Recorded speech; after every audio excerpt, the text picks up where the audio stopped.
Welcome, beautiful soul, to the I Vote for Me Women's Summit, where women choose themselves without apology. I'm Sherry Queen She Burden, your host and guide for this transformative experience.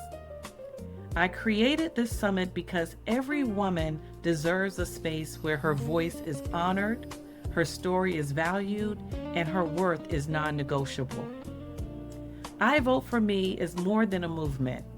It's a declaration that we are done shrinking, done settling, and done abandoning ourselves.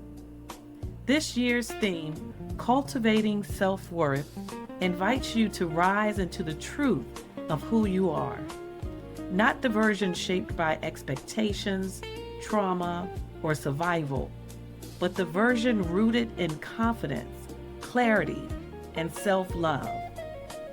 Throughout this summit, you'll hear from powerful women who have rebuilt themselves from the inside out, and their stories will meet you exactly where you are. I'm honored we're here and that you are here. I'm proud of you for choosing yourself today. And now, let's begin this journey together with our speaker, whose message will open your heart and set the tone for everything that follows. Our next speaker is a woman whose strength has been shaped by service, refined by resilience, and shared generously with every community she touches. I first met Bree Jones through my Women Who L.A.F.F Over 40 Meetup group here in the Raleigh area. L.A.F.F is L-A-F-F, and it stands for Look and Feel Fabulous. And from day one, she stood out. Bree carries the grounded confidence of someone who has lived many lives and learned from every chapter. As a retired Army veteran, Bree knows what it means to lead, to adapt, and to rise in the face of challenge. But her impact didn't stop when her military career ended.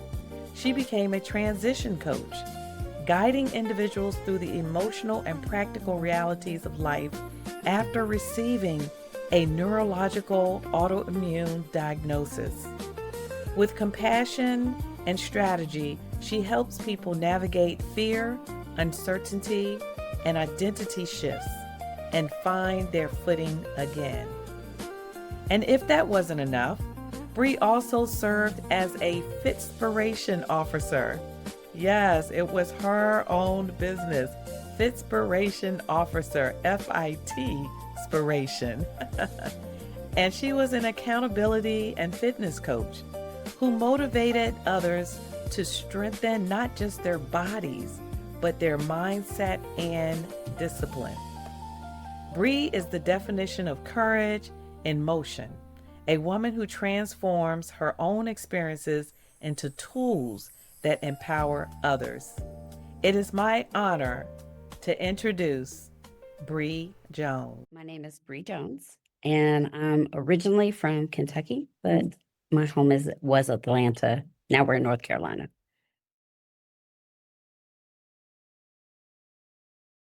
I didn't know what it was. Let me just say it like that. I didn't know what self-worth was. And so I lived a harder life than I probably should have. My self-worth is bursting.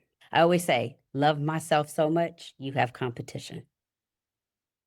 I think it shifted a couple times in my life, but the first shift came pretty late. I was in my late 30s and I just had real terrible relationship with men on my side, not necessarily bad relationships, but I just had a bad relationship with men. It just turned into a cycle of having very, very negative thoughts about myself. And I'm not sure if the best thing to say is I went through a metamorphosis. I just literally cut everybody off that was in my life personally to work on me.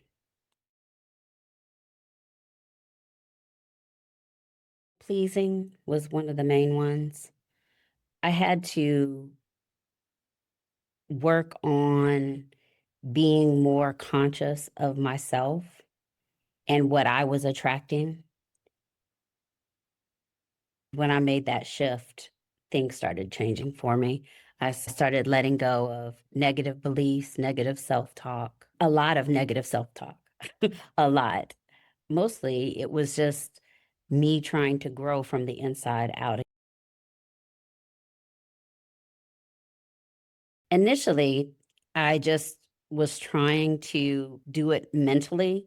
I was trying to focus on what the good attributes of myself. I don't know if anybody's ever tried to do that. It's not as easy as it sounds. I started putting post-its all over my house about how I was worthy and I deserved love and I deserved a good person in my life and the things that I wanted to attract so I could say them constantly. That's how I started it.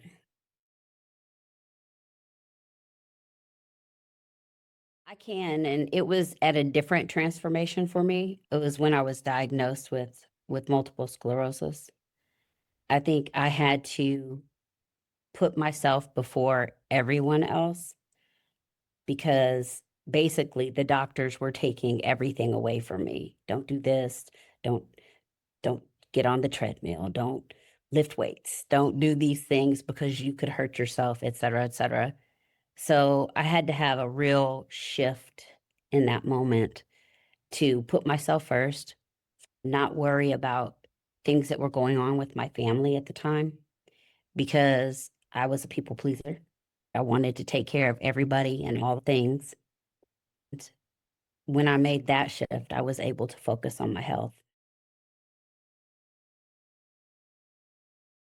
A lot of the support came from, believe it or not, I was a beach body coach at one time.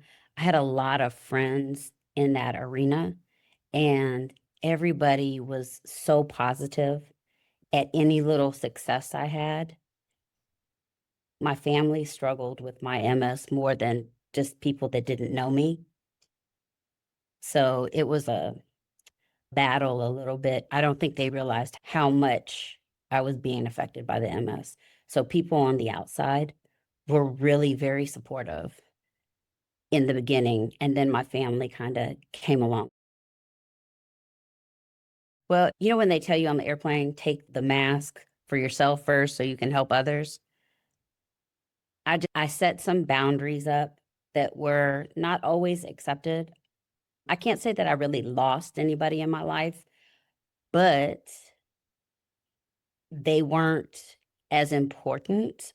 And I started to realize, I'm gonna be honest with you, I started to realize who my real friends and who the people that really love me were. Not that I had to cut them off or anything, but it just, we weren't aligned anymore. And I was just ensuring that I could take care of myself. After I took care of myself, it made it much easier for me to take care of the people in my orbit because they started noticing my boundaries. They started noticing how things that weren't important to me years prior were now important to me.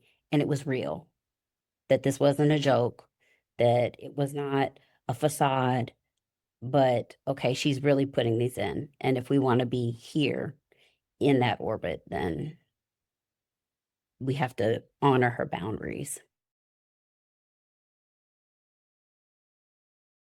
I do quite a bit. I meditate, I pray, I work out. I work out all the time. The working out was probably the biggest thing for me because it's such a stress reliever. I do a lot of self-care.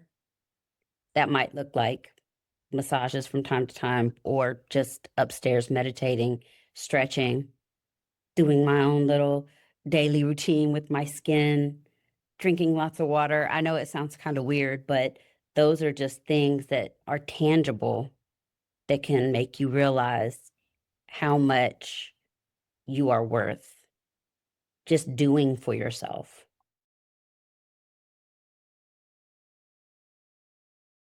My self worth when I was in the military was I was a different being then. I was a head down, hard charging, prove everybody wrong type person when I was in the military. I demanded that type of respect. I always, in work situations, military or anything else that I was doing, I always thrive in those arenas when I might have been falling apart elsewhere.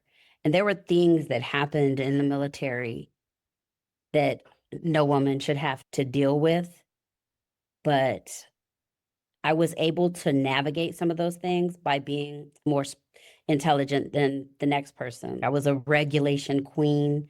So if you stepped on my toes, I knew how to work the regulation to make it harder for you.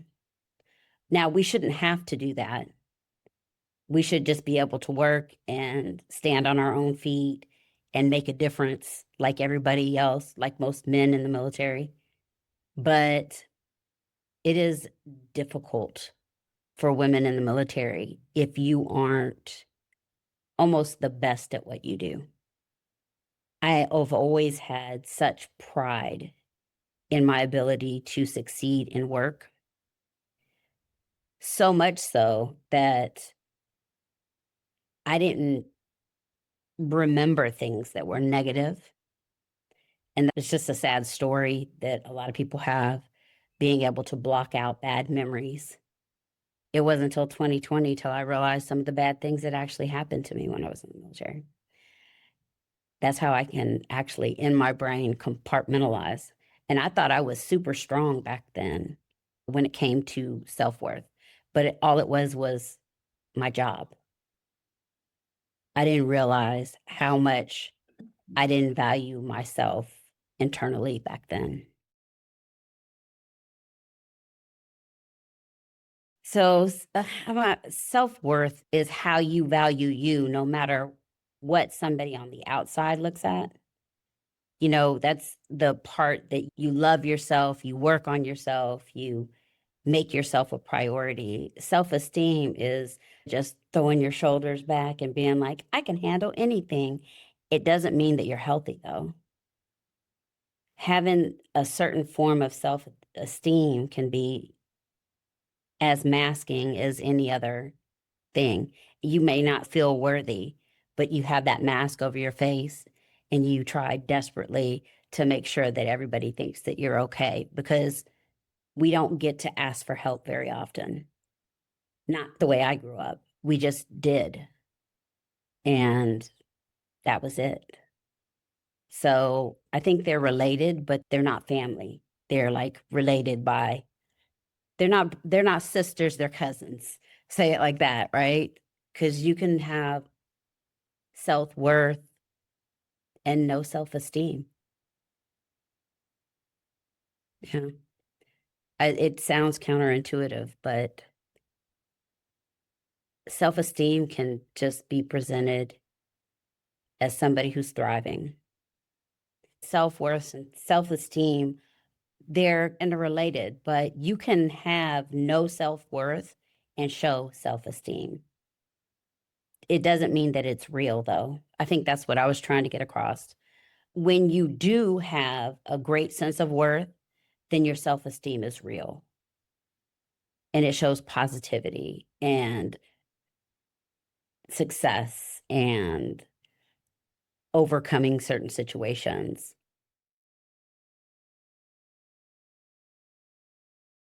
I wish, and this is especially for younger women, I know that we're women of age, but I think it's what you learn when you're young. I wish that women could embrace the fact that we don't deserve people being negative to us. We don't deserve people being rude and angry or narcissistic or all the negativity that a world can dump on you. Women deserve to be happy. We deserve to feel safe. We deserve to be loved. And we deserve to say no. I hope one person takes something from me. It's to start slow and easy and not try to change everything about you at once. Because, like I said, I think I said this in the beginning, I've been through many, many different circumstances where self worth is a journey. You learn as you go. It's almost like exercising. You can't be perfect in a day. You're not going to be skinny in a day. You have to let it progress. And baby steps, even if it's just the post-it notes or writing in a journal, something that you can bring positivity into your life. If we teach that to women younger, their value, their real value, I hope that we can, at least people of our age, I hope that we can touch someone that's younger, to let them know that in their heart, they are worthy. I vote for me means loving yourself so much that you put yourself first and everybody else is in competition. Because when you love yourself, then other people have the guide on how to love you right. I think that it's changed my life for the positive. I used to be a pretty negative Nancy type person. I still sometimes plan for the worst, but I hope for the best. I make things in such a way that is a comfortable aura around me. Put out good so good can come back. In my relationships, they've changed 100 because the people in my life now, they either bring something positive into my life or they're not in my life. So I have a wonderful husband. We have a beautiful family. And as far as my purpose, I'm milling around with a bunch of different stuff that I used to do when I was younger, talking to children, especially young women, young girls, to feel better about themselves and possibly getting back into the health and wellness realm where I can help people who have autoimmune diseases like myself work through things slowly and they can succeed in such a way that makes them feel good. About cultivating self-worth. It's taking care of yourself first, because when you take care of yourself, it's easier to take care of others. And it's also easier to notice the impact of how someone negative in your life is easily removed, whereas previously you might have kept them around and made it worse for yourself.